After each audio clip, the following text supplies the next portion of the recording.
Are you not entertained? Are you not entertained?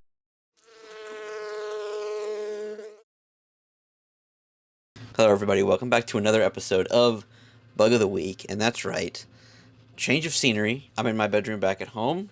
I'm back home for the summer, so if you hear any dogs, people, rain, people, then that's why. It's because I'm back home, and yeah, it's a busy house, so that's also why the setup's a little bit different, is because I left all my stuff in Florida, so you guys get what you get, quality-wise. But nonetheless, our journey through the insect orders must continue, so we do not let technology stop us.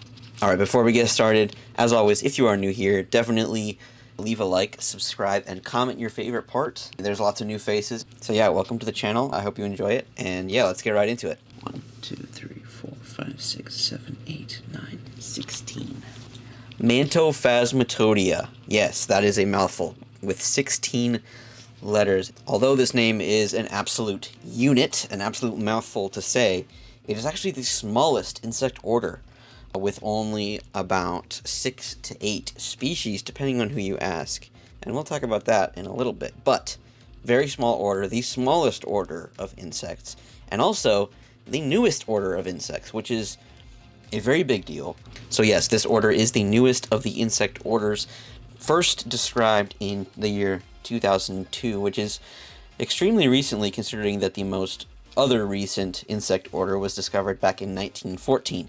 So yeah, it's a really big deal when something that is as broad as an order is described. So first let's talk about the name. Mantophasmatodea, also known as the heelwalkers, or my favorite name, the Gladiators. Named after, you guessed it, everyone's favorite film from the year 2000, Gladiator. So if you're ever wondering why things are named certain things, sometimes it's just because the people who described them are nerds, and we like to have fun.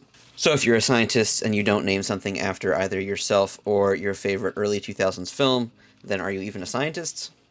I don't think so. In addition to the Gladiator name, Mantophasmatodea also has a bit of a fun story to it, and it is referencing two orders that we haven't gotten to yet, Mantodea and Phasmatodea. Mantodea being, of course, the praying mantises, and Phasmatodea being the walking sticks. And it's because this order, sort of in a Frankenstein kind of way, resembles that of both of those orders, which I'll talk about that when we get to the anatomy section. But yeah, a fun story, but Mantophasmatodea, it's not a mantis, it's not a stick insect, but that's the name. And the killer here is that it's not closely related to either of those orders, so it just kind of superficially looks like both of those. So yeah, if this series has made you hate taxonomy and why things are named certain things or why things are grouped together, then I've completed my goal, because naming conventions and taxonomy is a crazy rabbit hole that makes no sense, and scientists are stubborn and can't agree on anything. So yeah, I've been over this before in past videos, but naming conventions are weird because what the heck is a bug? What the heck is a fish, right? I've been over this before, but what is a fish?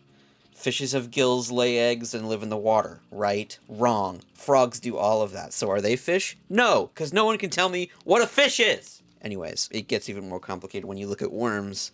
Maybe that's another video. What the heck is even a worm anyway? Anyways, I digress. Names are confusing. You might be wondering, Bradon, if there are only 6 to 8 species of Mantophasmatodea, why do they get their whole own order, right? That doesn't make any sense. And I will raise you the fact that ants are their own family. They don't even get their own order. Whereas bees have a couple different families. There's crazy diversity in wasps. There's crazy diversity in beetles, but those are whole orders.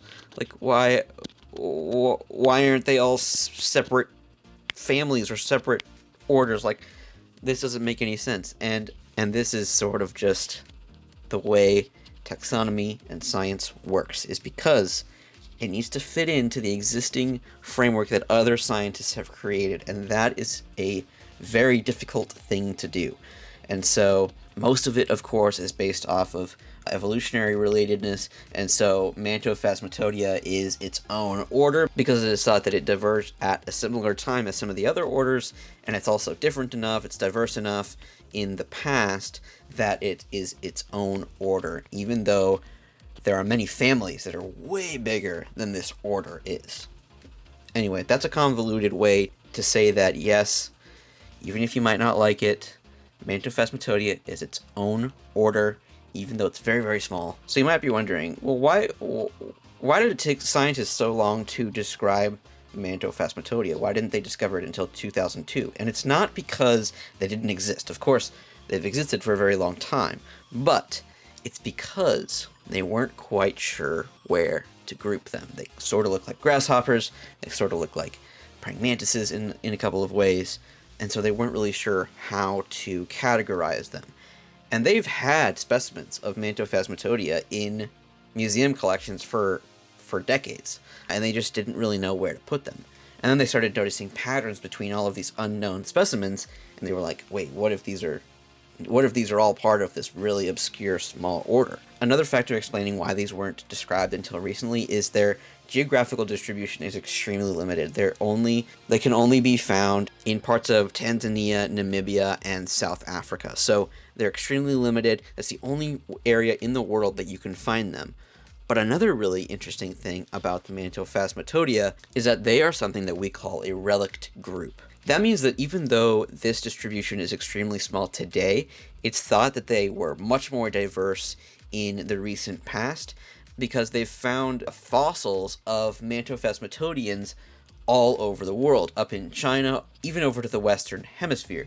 So it's thought that these were distributed almost globally and much more diverse and abundant than they are today. But this population in southern Africa is the last remaining of this order. That's another reason why they get their own order, is because there used to be a lot more of them, and they were distributed all around like many of the other orders are. So yeah, that's another thing you have to take into account when taxonomy is talked about, is not everything has always been the way that it is today. Alright, let's get into what makes these insects unique from an anatomy perspective. Okay, number one, gladiators are always wingless, even the adults. Okay, that's really unusual. You know, I've talked about throughout this series that when an insect becomes an adult, it sprouts wings. But that is not the case with the gladiators. They are always wingless, even into their adult form. That's another reason why they were hard to identify and really pin down in the museums, is because they never had wings, so a lot of people thought that they were just grasshopper nymphs, right? Which makes sense. Because something that I've talked about before is that all insects have wings, right? Well, that's obviously not true here, so what's going on? This is called secondary aptery, meaning that the ancestors of the gladiators had wings, but they have since lost them. They have ancestral wings. Their ancestors had wings, but the modern gladiators do not have wings. So they're still insects, but they're wingless insects. Okay, so number one with the anatomy, they do not have wings. Number two, their antennae, they have long, slender, filiform, thread-like antennae, which is a lot like some of the other orders we've talked about. Nothing crazy there. We have mandibulate, outside-facing mouth parts that sort of face down. That's another thing. Their bodies are cylindrical, and then their cerci are very short, single-segmented cerci, so hardly even visible. One of the most unique aspects of the gladiators, also why they're called heel walkers, is their 5-segmented tarsi. And the tarsi, of course, are the basically feet of insects. And so, yeah, the heel walkers or gladiators have 5-segmented tarsi, which are very big compared to the body size. And the reason that they're called heel walkers is these tarsi are often upwards facing or pointed up in a very weird way. And that's where they've gotten the name heel walkers. Lastly, the forelegs, the front legs. And although they're not as specialized in the front legs as the mantids are, they use them for a similar purpose. And when something uses their legs to grab something like this, it's called raptorial forelegs. So that's the anatomy out of the way. As with most of the insects that we've gone throughout this series, these are hemimetabolous, meaning they have a 3-stage incomplete metamorphosis, meaning they go from egg to nymph and then molt several times into the adult stage, usually that is when they would sprout wings, but in this case they do not. So the only really big difference between adult and the nymph stages is their reproductive organs. So gladiators will crawl around plants, plant materials, and trees, and they're mostly arboreal, so they'll live in trees and things, and hunt other insects, much like the praying mantises do. Although I will say they're not quite as good at it as the praying mantises are, all things considered. They just catch things with their front legs, which aren't really very specialized for that, and then they just eat them alive like praying mantises would.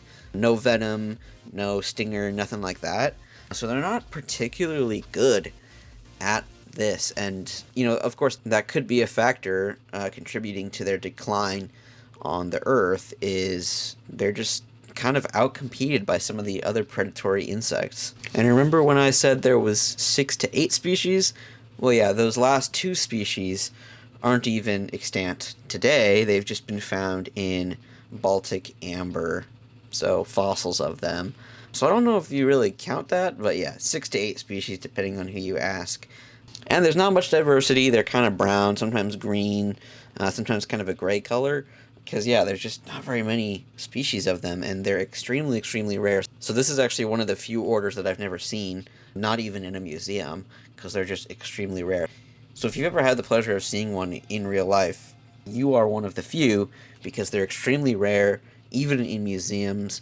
They're only from a very small area of the world, and they're even in that area of the world, they're super rare. So yeah, with that, I hope you all enjoyed this episode. But yeah, Mantophasmatodea, also known as the gladiators or the heelwalkers, are really cool, really obscure. I didn't even know that they existed until I went to college. So they are very cool, very obscure, sort of a Frankenstein kind of amalgamation of a bunch of different orders and insects. And I'm excited to cover those ones as well. But yeah, make sure to tune in next week because we will be talking about the Gladiators, which is another very small, obscure, the second newest of the orders that got described.